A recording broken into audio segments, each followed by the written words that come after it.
జగన్ మీదన అప్పట్లో విపరీతమైనటువంటి దాడికి కారణమైనటువంటిది పవన్ కళ్యాణ్. ఆడవాళ్ళ మిస్సింగ్ 32,000 మంది అమ్మాయిలు మిస్ అయితే ఎవరు నువ్వు అసలు ఏం చేస్తున్నావు, నువ్వు మీ వాళ్ళే చేస్తున్నారు, వాలంటీర్లు తీసుకెళ్ళి ఒంటరి మహిళల్ని వ్యభిచార గృహాలకు అమ్మేస్తున్నారు వైసీపీ వాళ్ళకి ఇచ్చి వాళ్ళ ద్వారా ఇట్లాంటిదంతా. అప్పుడే టోటల్గా 800 మందో 1000 మందో మాత్రమే ఇంకా తేలాలి, మిగతా వాళ్ళందరూ వచ్చేసారని చెప్పడం. బట్ అది ఫోకస్ కాలేదు, ఇదే ఫోకస్ అవుతూ వచ్చింది.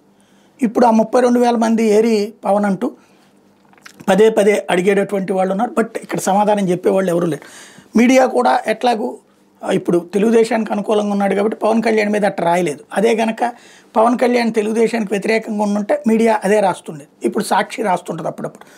అది పక్కన పెడితే ఇట్లాంటి ఇదే మధ్యప్రదేశ్లో కాంగ్రెస్ ఎమ్మెల్యే బచ్చన్ బీజేపీ ప్రభుత్వం మీద ఎలిగేషన్ చేసుకొచ్చాడు. 22,000 మంది మహిళలు మిస్సింగు అన్నటువంటి.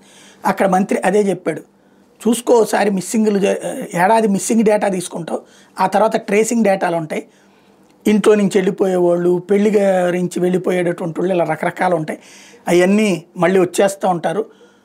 ట్రాఫికింగ్ వెళ్ళే వాళ్ళకి సంబంధించి దొరికినప్పుడు పట్టుకుంటుంటాము, అన్నిటినీ మిక్స్ చేయొద్దంటూ వివరణ ఇచ్చుకొచ్చారు.